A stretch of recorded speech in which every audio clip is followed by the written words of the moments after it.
Arkadaşlara teşekkür ediyorum. Olayın ilk gününden bu yana takip ediyorsunuz.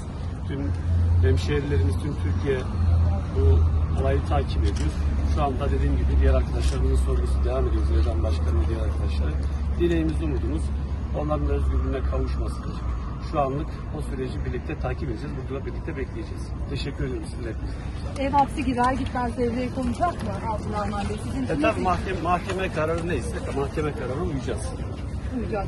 Peki bu hakkaniyetli bir karar, nasıl değerlendiriyorsunuz bu kararı? Onunla ilgili değerlendirmeyi daha sonra birlikte yaparız.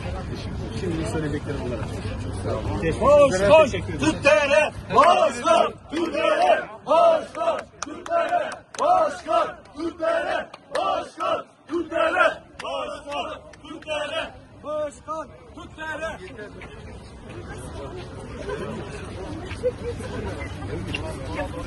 Nereye gidiyoruz arkadaşlar? Bir yerde oturalım. Ya.